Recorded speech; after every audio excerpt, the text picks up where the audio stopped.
Hey, practice owners, we are back for another edition of Coming Back Stronger. I'm very humbled and honored and excited to have our guest on today, Linda Miles. In case you practice dentistry on the moon or haven't been on Earth for a while. Linda is one of the giants of dentistry. How you doing, Linda? I'm doing great, Steve, and thank you for the invitation. Well, and we talked earlier. One of the things we wanted to do with this series is get practice owners, 86% of whom are dentists and have a dental education, out of the weeds of that piece of their mindset and into okay, I have a business to run, I have a team that I need to deal with, I have finance, I have all these things. And you were one of the first people that popped in my mind. You have a way of communicating that has just brought a lot of comfort, peace, and enthusiasm to a lot of dentists / practice owners who might be struggling right now. So, and you're a longtime friend of the Profitable Dentist magazine. Yes, I know, you're going to be mad at me, but I dug out one of my favorite photos. I actually have a full size of this here. Can you see? Oh, I can see that. Yes, I think I had red hair at the moment. Linda Miles, and just a couple years ago. I know, a few years back. Dr. Woody Oakes, and you've been a big help to a lot of practice owners. And again, we talked before about just you sharing your thoughts and observations and ideas. You have a lot of good sort of tactical, do this, this, and this, that I think anybody listening will appreciate. So, get a piece of paper and a pen out. And I think that is sort of where we are now. We're in week 6. Practices are starting to open. So it's real that we're going back.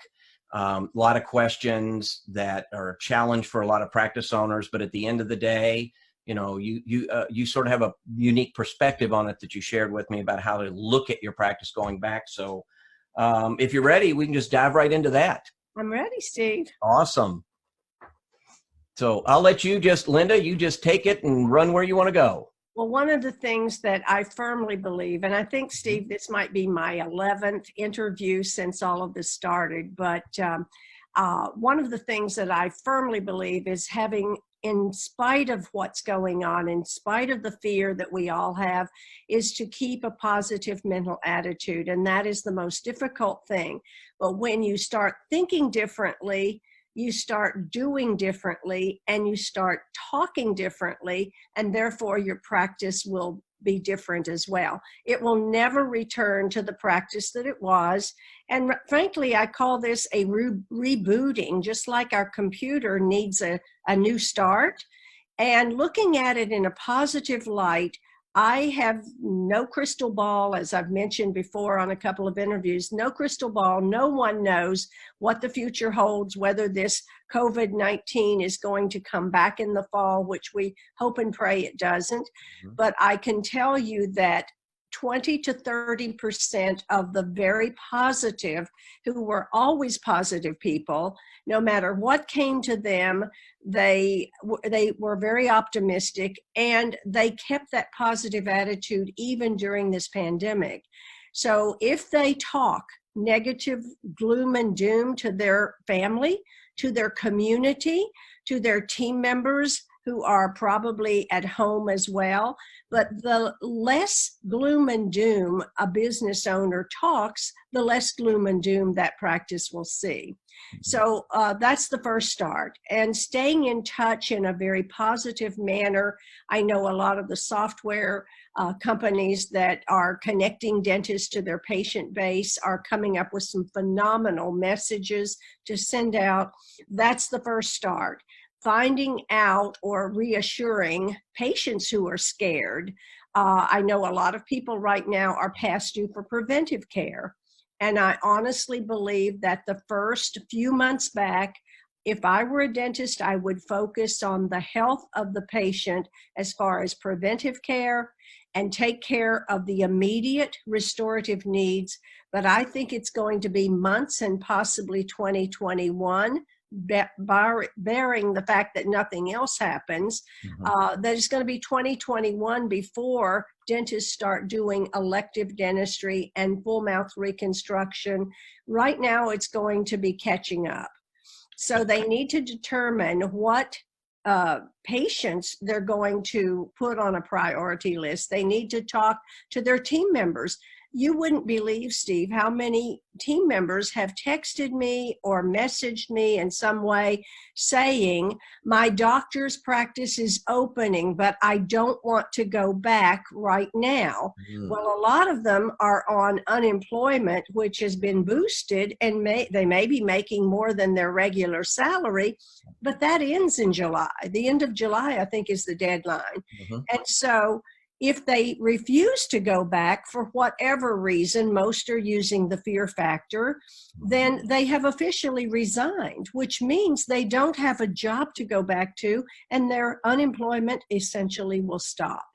So I understand the fear of this COVID-19, but it's amazing how many dental team members and dentists who are using that as an excuse that they don't want to go back. Some are even protesting the opening of businesses.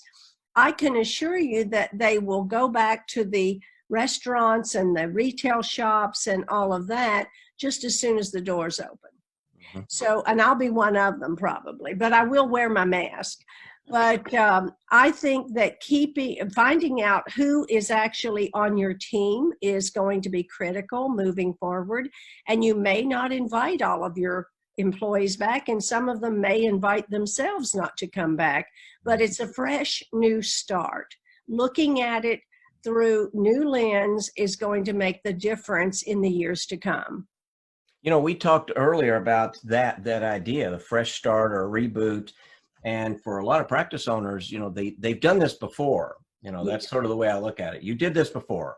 You were in dental school and there was all this sort of chaos and fear and anxiety and all this uncertainty and junk going on, but you focused on that practice you wanted to open, and you had sort of an idealized view in your mind. And you're kind of doing that now, I think. So, and maybe that's a good question. If it is a reboot, do you think practice owners can, you know, maybe it's a good time to change the type of practice they have to a practice they maybe wanted and forgot about 20 years ago? I think it's a perfect time to redevelop your mission, your goals. And if you don't have goals, you probably don't go very far. And writing those down and asking your team members to chime in. You know, one of the greatest things my former doctor said to the 4 of his team members, it was a small startup, was, ladies, I have a vision. I cannot make this vision happen. I need your help. And all the years that I was in dentistry, 14 years before that, I never had a doctor, an employer, who said, I need your help, which really inspired me to develop owner mentality. And I think the doctors need to realize you can't do this by yourself. You have to have the support of a very dedicated, enthusiastic, and happy team member. Have you ever tried to go to work with somebody who does nothing but moan and groan? I had one coworker that actually busted me in Miami in a practice I worked with there. How can you be this happy at 8:30 in the morning? I don't wake up till 11. And my answer was, well, why don't you go home and come back at 11? I really wanted to work with happy coworkers. But I think when we wake up in the morning and our feet hit the floor, you personally have to make a decision. Today's going to be a great day, or, oh my goodness, is it Friday yet? You know, and I really believe in positive mental attitude. I used to call my father when he was critically ill with emphysema, and pardon me, and I would say, Daddy, how are you today? And his answer was usually, because he was a jokester, oh, Linda, I think you better get your black dress ready. Which just upset me to no end. And I said, Daddy, the problem with you is when you look in the mirror, just say, wow, I feel better today, and the day is young. And he said, Linda, I can't lie to myself like you do. He wasn't into PMA, but I really know for a fact that the 20 to 30% of the dental practices that have always been enthusiastic, who have always seen the good in bad, Mhm. who have always had goals, and who have surrounded themselves with positive team members who love patients and love to take the best care of patients, they're going to not just survive in 2021, they're going to thrive. And a lot of their additional team members, as they add more team, and a lot of their additional patients are going to come from those who are gloom and doomers, who are just whining and complaining and believe that the world has ended. And for them, their practice is ending. Well, that's also, they say, a positive attitude is infectious, and It so is is a negative one. And right. so, and you and I've talked before, a lot of, a lot of practice owners, 86, 8.5 out of 10 are dentists, and they don't see themselves in a leadership role, or haven't needed to really. Since they started their practice, smoothed it out, kind of got a routine. And now it's just, how much is our production and collections gone? How many new patients do we have? We do it month over month over month for 20 years. They've not needed to be the leader for That's some time. They had their vision and they were doing it. They've been on, on drive by yourself mode. Mhm. And you're right, they're going to have to become stronger and better leaders. And one of the projects I've been working on for the last year and a half since I moved to Florida has been the DIY dental consulting. It's a digital program online. And the very first part of it, which Nancy Crossan has developed and spent years putting together, even before the pandemic, I'd said, Nancy, you were way ahead because it took you years to develop this complete program, but it's a DIY dentalconsulting.com program for bringing the dentist in as a better leader, stronger leader. And it's step by step. They have to do discovery one, which is sitting down, I always say, with a glass or a bottle of wine, depending on how fast you write but Mhm. or type, and you have to really take a look at yourself. And you really have to say, what is it that I went to dental school for? What is it that I want from my practice moving forward? What type of team members do I want to surround myself with? What type of leadership skills am I lacking? Where do I find those? And there's so many great coaches out there. And Nancy and I both believe that in-office consulting and coaching is the very best. We did it for years, both of us.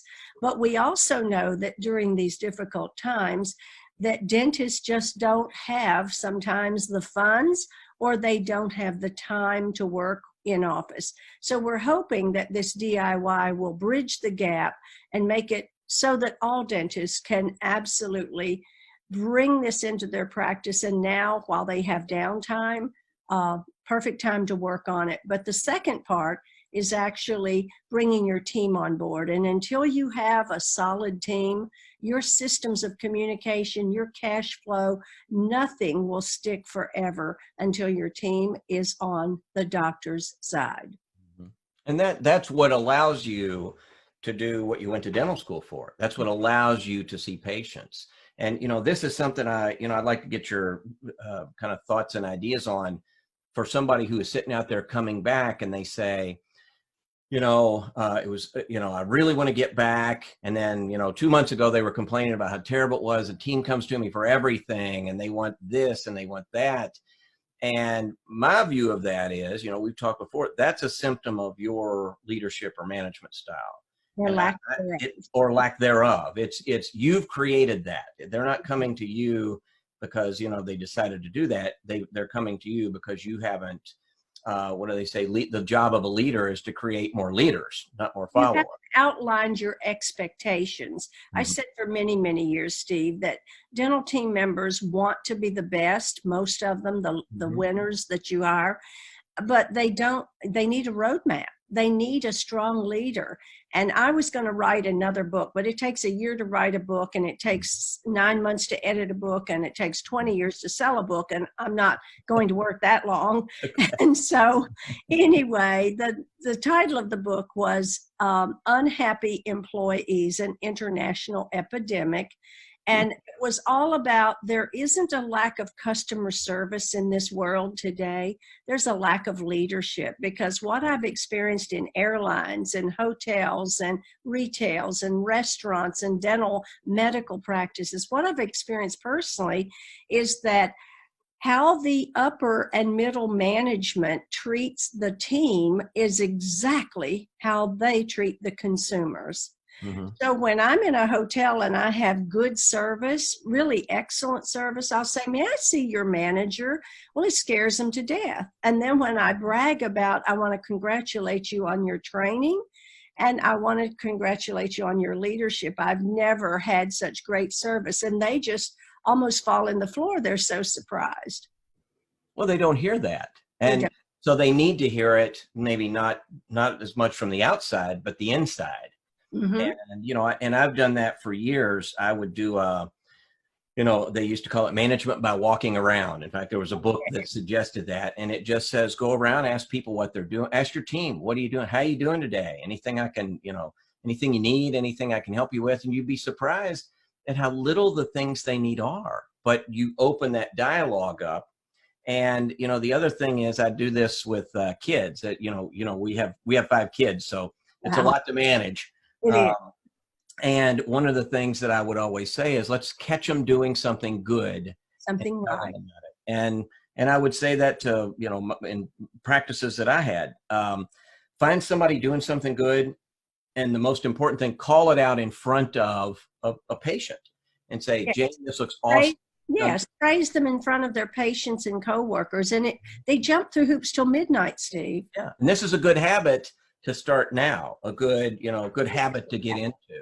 Okay. But one of the things I wanted to point out is, for years I've also said that if you give me a task, let's just pretend you're a dentist and you hired me to clear up your accounts receivable. Mm-hmm. I work diligently, and we have thousands coming in because there was so much on the books that hadn't been worked prior to me being hired. Mm-hmm. And if my boss, my doctor, doesn't give me 10 minutes a week to say, let's sit down and go over your results. Oh, I love doing a good job when I knew he was going to spend 10 minutes going over my results. He did that with every single one of the team members. And he also said, is there anything that we can add differently to your job description as far as training that would make you an even better person in accounts receivable? So it was like, he was a born leader in the 70s, and we didn't even talk about leadership that much back there then. Yeah. Well, and as you said, this is a good time to reboot and a good start, and it starts with your team. So maybe a question would be, how would somebody who's listening to this, they know they're going to open in a week or 2 weeks or 3 weeks, and they do have, maybe they haven't reached out, but they've sort of gotten a rumbling, and somebody says, well, Jane doesn't want to come back. Mm-hmm. And there are a lot of, maybe we should kind of cover that. There are a lot of complications right now with your team. They may be making more not working than they are. They may be, a young mom of 3 kids, and the kids are home. They're not going to school the rest of the year. And there may be no support to say, okay, come back to work. So on top of that, on top of coming back to work, making less money, they've got kids. They may just wait it out through July and, figure it out then.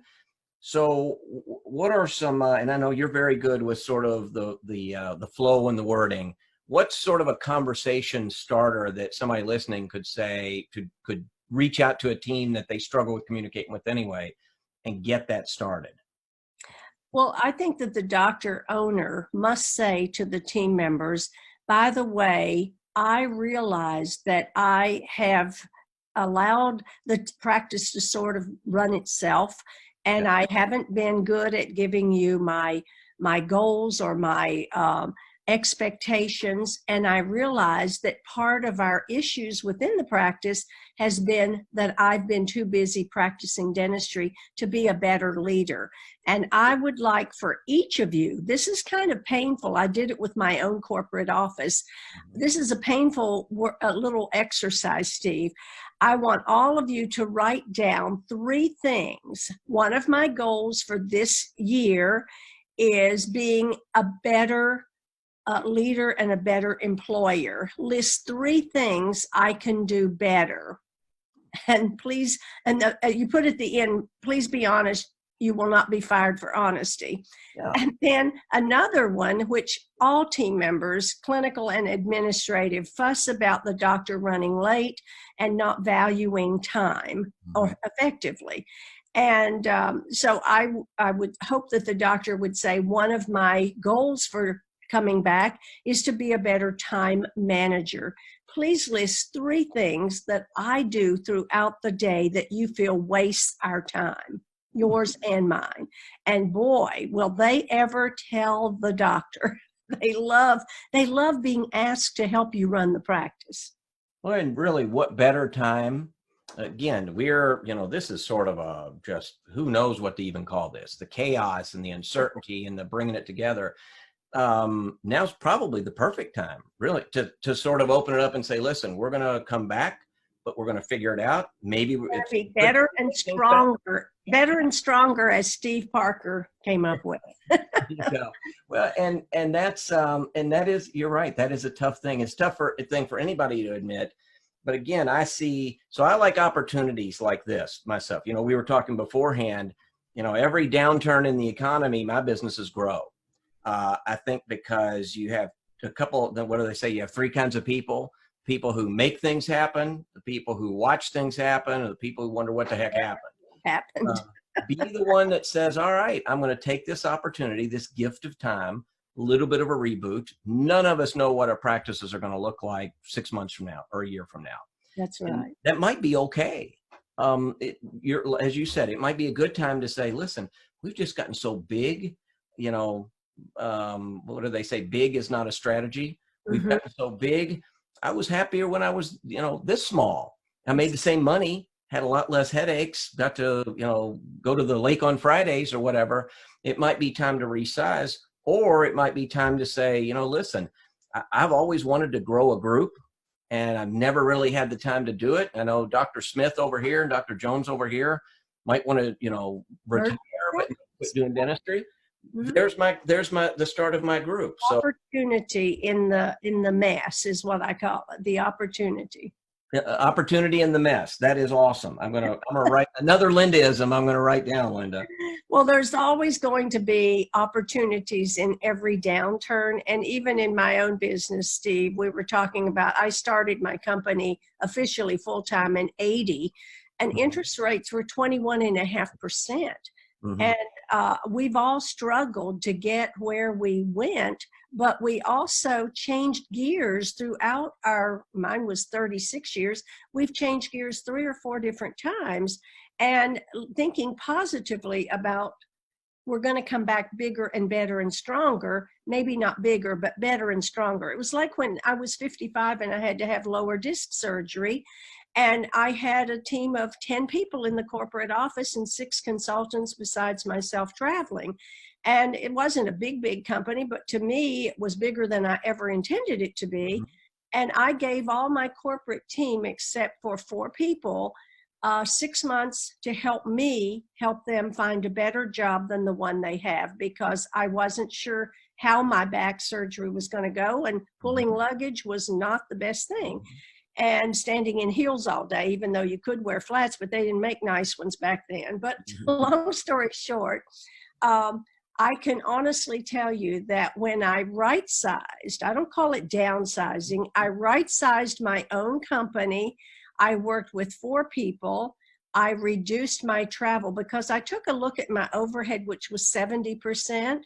And I was on the road 14 out of 18 days to keep the big monster, the $65,000 a year in rent, and all the different people that relied on me with that microphone.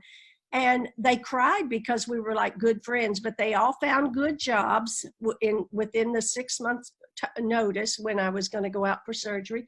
And honest to goodness, I was traveling 4 to 5 days a month, and my income, personal income, and that of the 4 people did not go down. Yeah, and there are a lot of business models, and I think again, we don't know what it's going to look like, what the new normal is, but at least I think, and so maybe that is the question. a lot of times, you know, we've talked about this dentist mindset that you have 4 years of education and training experience with, and your practice owner mindset, which, you know, after you started your practice, you said, oh, thank goodness that's over, and you hand it off to somebody. Right. It really is only you that can decide this. Mhm. You can, you know, what did you say? You call it your discovery, or discover yourself. Discover Um, yourself. Hmm. yeah, only you can do that. It's not a thing, and that is hard for a practice owning dentist.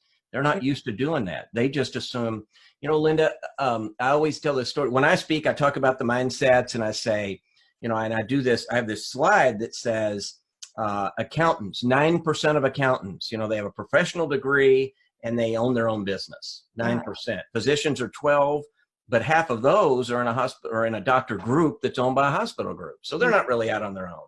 And we go through all these professions, attorneys and all this, and you get to dentists, and it's 86% of dentists who own their own practice. They're entrepreneurs. They have That's zero education. And it never fails. There's always somebody who's looking at this. There's a practice owner looks up and they go, why is that?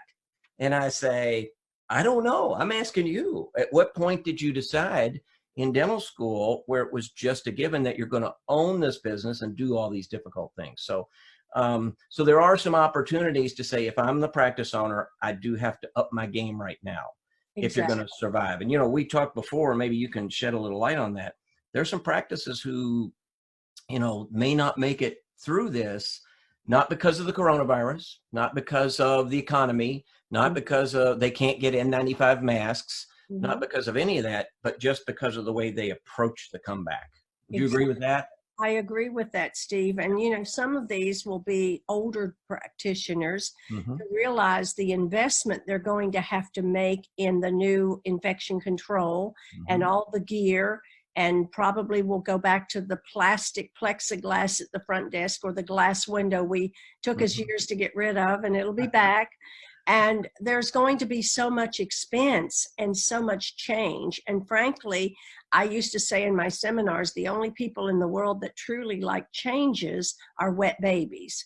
And dentists are the worst to make significant changes. And you can borrow that one, Steve. I'm right. You can tell I'm writing it down. I'm stealing that one, Linda, but I'll give you credit every time I say it. So true. It's so true. I am not really excited about the changes in life or business, but I see them as pluses instead of minuses because that's the adventuresome side. So I want the dentist to realize, if all of my clients, or 90% of my clients, loved dentistry so much, and they said, why would I retire? And I firmly believe to rest is to rust. And my goal for every one of my clients over 60 is that they will bring in an associate and they will dedicate 100 days a year to their practice, and they will work 10 days a month, 10 months out of the year. And guess what, Steve? They're all such great clinicians. Why retire to what? Golf is going to get old after a little while.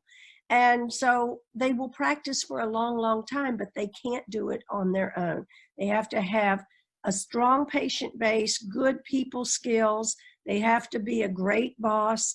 And they also have to find a young dentist who would think that it was a privilege to be part of this happy practice.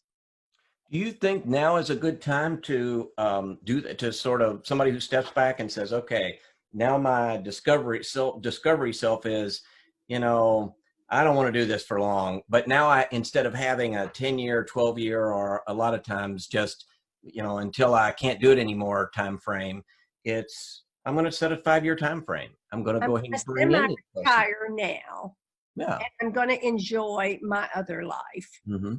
And this is a good time to sort of come to that realization and say, 2026 is my last year. I'm going to etch it in stone. I'm going to find an associate because, you know, Linda, there are going to be a lot of young docs who, I mean, this is rising tide lifts all boats and lowers all boats. So You're right. there's the potential to be a lot of associate docs who came out and maybe work for a large group, or, you know, or coming out. I mean, there's a whole, 6,000 dentists graduating here in a month or so that are coming into the market. It might be a good time to already have that plan firm rather than fuzzy, how it normally might be.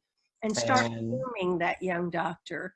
yeah. And a lot of the dentists I know brought in their own children, and a lot of them brought in a patient that went to dental school because they were so impressed with their doctor's practice that it made them want to be a dentist. And there's so many more women dentists, and a lot of these women are have families and would prefer to work, a split schedule with the owner doctor. Well, and that's, again, right now might be that, what better time, and somebody was saying this, Lois Banta, our old friend Lois, she said she sees this as 3 phases. Have you heard this? Have you heard how Lois breaks this? I didn't hear all of Lois's. I had a phone call interruption and I meant to go back to it, but no. Well, you can just go back to the Profitable Dentist Magazine Facebook page. They're all there. Good. Lois is my favorite. There's a little star next to it. Oh. But Lois says she sees this as 3 phases, almost like, let's assume we got hit by a hurricane. And phase 1 is sort of the cleanup. We're not sure what's good. We're not sure what's left. We're not sure what we have to, is broken and can't be fixed. That's what we're going to discard. Yeah. And we probably, when you go back as a practice owner, you probably have a month or 2 or 3 of that. PPE is different, and all the junk that we know, all the stuff we know we're going to have to get rid of, and all the stuff we're going to have to look at. And then phase 2 is, okay, we've cleaned up, we've done an evaluation, know what the landscape looks like. Now we're going to rebuild. Mm-hmm. So when we rebuild, instead of a shingled roof, maybe we do a tin roof, or maybe we add on to here, or maybe the thing we've always wanted to do, we finish. And, it's an opportunity to sort of build it like you wanted it, that was going to be difficult until this hurricane came along. And then phase 3 is we're getting back to our new normal. And, that may be a year from now or 2 years from now. And I think I kind of see that as a parallel with where you're. It's absolutely true. I believe that for the first 60 to 90 days, we'll be doing catch up on preventive and emergencies and dentistry that was postponed in the middle of a treatment. That's going to take up probably until the last quarter. And then the last quarter, we're going to get back to more of a blend of preventive care and restorative. And it won't be until the following year, 2021, that the bigger cases, the electives, will be back in full force. And, people are suffering right now, Steve, with no jobs, and they're standing in lines waiting for this, stimulus check and whatever. And some of them are in really bad shape financially. So we're going to have to work with our patients and do it differently. But the main thing is to let them know we love you, we're here for you, we're going to take better care of you coming back, and they need to really focus on infection control. I've been in two medical practices this week as a patient for a dermatologist and an eye doctor appointment, and you better believe I was like a hawkeye watching every move they made with clean pens, dirty pens. And one of the practices actually gave all the patients a green sticker that said clean, CLEAN, with a piece of tape on it. You put it on the arm of your chair, so when you are called back, no one sits in that chair until it's been cleaned. But I thought it was a little confusing, because if I walked in off the street, I'd find a clean chair. Right. I'm not sure that was exactly how it should have been worded, but they're going to great lengths to prove to the patients it's safe here. And that's so I had this down here to make sure that we talked about you're dialed into everybody in this industry, from all different sides. And so you mentioned earlier the fear of coming back, and it may be legitimate fear. It may not be, it may be, I'm making $1,000 a month more than if I work. Right. But patients have this fear. Your staff might have some fear. And what I see is, dentists, again, they've got their dentist hat on, and they're saying, okay, here's what we're going to do. We're going to do all the research. We're going to come up with our protocol, and this is our new PPE policy. And I just feel like that is, number one, that's sort of a long-term solution to a short-term situation, because we don't know. And so the question for you, and again, in your Linda magic and Linda-isms, the language of things, how might a doctor communicate to the team and the staff that, listen, I'm following this, I'm doing that, and not feel that need to have all the answers right now, but still want to communicate. Does that make sense? It does. And the first thing that I would do is watch the webinars on infection control and know your state dental practice. The ADA has some marvelous material out for dentists to take advantage of in this safety and health of the patient, health of the team. And what they need, the doctors really need to say to the team members is that we want to remain positive, not complain about this and complain about that. In and out of the office, we need to remain positive and so proud of the practice that we have, because we've always exceeded all the guidelines on infection control, and now we're over the top safe. So I said the other day, there's never been a better time than soon to get on an airplane and get on a cruise ship, because now they're doing what they should have been doing all along. Mm-hmm. This is our new normal. And I've had a couple of conversations.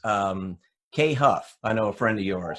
Yes. Kay, we had a conversation earlier about the late 80s and the AIDS crisis. And I had shared an article that I found about a dentist who had patients who got AIDS. It was on the front of Time magazine. I remember that. Oh, it was, dentistry just tanked because people were convinced they were going to get AIDS at the dentist and nobody knew. And as it turns out, the backstory of that is, weird in itself, and people can look it up. But what came out of it was, what was it? These draconian measures that we have to put in place. I can't remember who the head of the ADA was, and, said, well, you can't get it, but we're going to go ahead and do these draconian measures. And that was gloves, a mask, and sterilize your instruments. Right. Now today we can, and Linda, if you say that to a dentist today, I did one of those Facebook post thing. And I can't believe that we actually practiced that. You're lying. Yeah, you're lying. That's impossible. That could never happen.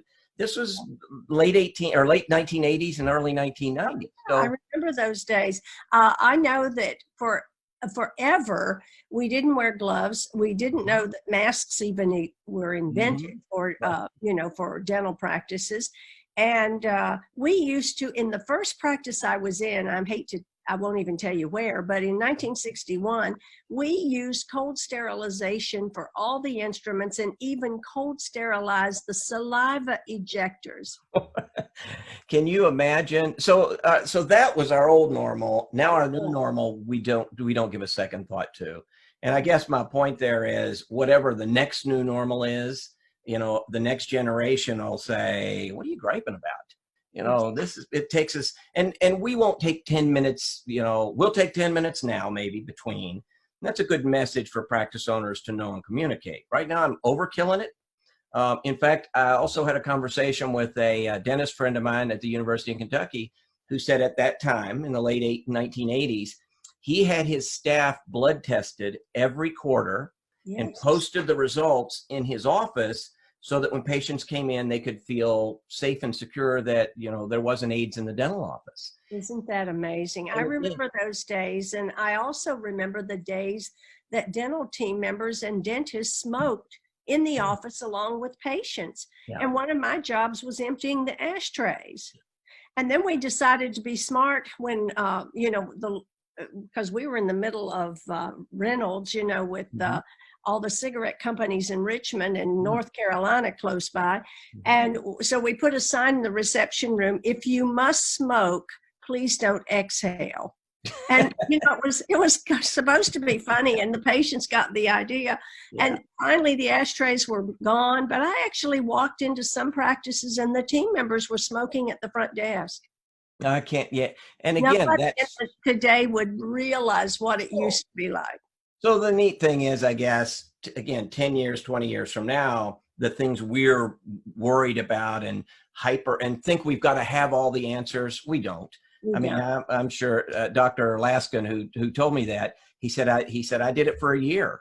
And he said that, we blood tested everybody on the team and posted them just to feel comfortable. And then after that, I'm sure everybody was happy not to get poked with a needle every quarter. But so I guess the point is, these things come and go.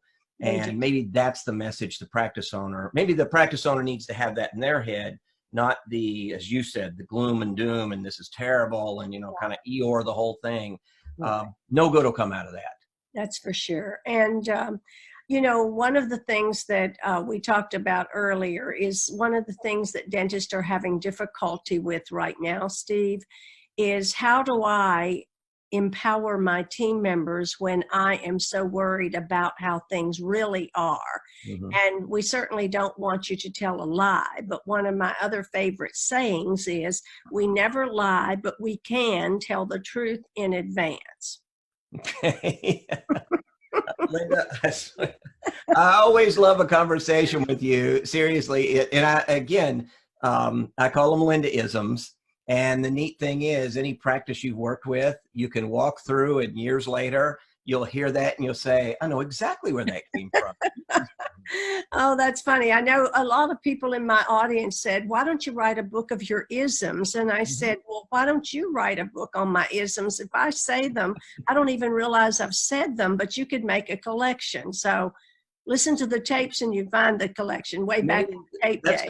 That's gonna be my birthday present to you. I'm gonna go through all the tapes we have, all of you, because I know you spoke at Destin a lot. You've spoken for us a lot and done a lot, which we appreciate over the years, articles and, just been a good friend of the Profitable Dentist. Maybe that's what I'll do. I'll start going through that and find those. Wait. Pull out those isms. Well, and at the end of the day, Linda, as we kind of wrap up here, I want to make sure we say that is, we talked ahead of time. That is what you're very good at. You're very good at making it simple in a very, very complicated time right now. Mm-hmm. And practice owners, dentists who are practice owners, they weren't trained for this. They didn't sign up for this. They don't want to do this. And even if they were successful, they've never really had to do this, but now they do. So rather than getting overwhelmed with it, a few Linda-isms can help you just sort of get through the complications of that. That's right. And one last phrase I wanted to share with you that we talked about is, to me, it is so easy to empower our coworkers if you're the boss. And they have 4 simple words to remember: hire them, train them, trust them, and praise them. And that's how you get people to walk on hot coals for the practice. It's how you get all workers, you bring out the best in them because they feel valued. And until an employee feels valued, Steve, they have a job. I want them all to come back and have a career. Well, you have a big ask of your staff right now. I'm glad you put that K on it. I emphasize the K for you. You have a big ask. Again, you know my wife, Paula. So when I say, Paula, I have a big, it's a big ask. I want to make sure that the K comes through. Well, I have to give you one more. Uh-huh. I said in an audience of about 700 people, I feel a big shift coming on. And a few people fell out, but we do have a big shift going forward, don't we? Well, and your team, you said it early on, you can't do it without your team. So, Linda, any other, anything, before we go, any Linda-isms you want to share? I know I appreciate you coming out of retirement. Which plenty of time this month. Yes. Well, anything you want to share with that practice owner who's sitting out there and just struggling, that, words of advice or words of wisdom for them? Well, I've been working 15 months on the DIY dental consulting, and I'd love for them to go to the website and see what Nancy has put together. Lots of questions and answers, and it's the perfect time when they have more time and they're not going to be back as strong, but they realize they need tools to learn how to do the discovery. And she even has them write their own obituary, and that's pretty powerful. Yeah. And that is, what do I want my team, my patients, my family, my community to say about me when I'm gone? And there's a list of words that you just pull out and you create your new normal as a leader. And then the team members do the same exercise as far as picking out words that describe the practice our doctor wants to have. I mean, it's like getting in a car on a Sunday afternoon with no destination. You're out for a Sunday drive. That's what it's like. And I've worked in practices as an employee years ago that had no direction. And it's wonderful when that leader steps up and says, and my boss was not an easy man. I mean, as far as he didn't just bend over backwards, which it might sound like for his team. He expected a lot, but he gave the practice, the patients, and the team a lot. And that's the type of leader they all need to become. Well, I appreciate that. So with that, I see our time is, I've got somebody over here who says, that's awesome, but let Linda go as long as she wants. So. I know they're going, if they work for you, Steve, they're going to be looking for a new boss and it'll be you, but change. Oh, this is a lot of fun. And we've really had a good time doing these. And people have been very generous, and I appreciate you and your, what you do for dentistry, and you're always very generous with your time and have been with us. So I enjoyed it so much. Well, great. So practice owners, Linda Miles, always just a gem in dentistry. Linda, thanks for coming on. And practice owners, rewatch this time and time and time again. Take a lot of notes. We'll leave this up. We'll make sure this goes out and goes up so they can watch it over and over and over. We're making these things all free. Where, in the past, it's been behind a paywall, or you had to be part of a Driving Dentist series. These are all available free just for this reason. Practice owners who might be struggling, I want to make sure they get all the support and resources they can. So, Steve, just one more word. Yes, ma'am. Anything. I would like to thank you and the Profitable Dentist and your team for doing this, because you spend hours and hours and hours a week. But just think of, it's like you've had a little visit with all of us. So we appreciate you more than you appreciate us, really. Wow. Thank you for that. It's been, in fact, Paula and I talked about it. I'm busier now than when I'm busy. And, we can't travel. So, I'm stuck here. And but I've enjoyed it. And I have gotten to know a lot of people a lot better. And I think that's some of the good that comes out of this. So thank you for that. Well, thank you, Steve. All right, Linda, until next time. Hope you hang in there. You're quarantining in Florida. So Fort Myers? Yes, near Fort Myers, Estero. It's a good place to quarantine. So you have to. All right, practice owners, hang in there. Any questions, you can reach out to us. We'll make sure any of that gets to Linda. And I'm going to put the do-it-yourself DIY consulting, the link in the show notes, so they can check that out and get some resources there. Appreciate that. Until next time, practice owners, work on coming back stronger. Bye, Linda. Bye-bye. All right.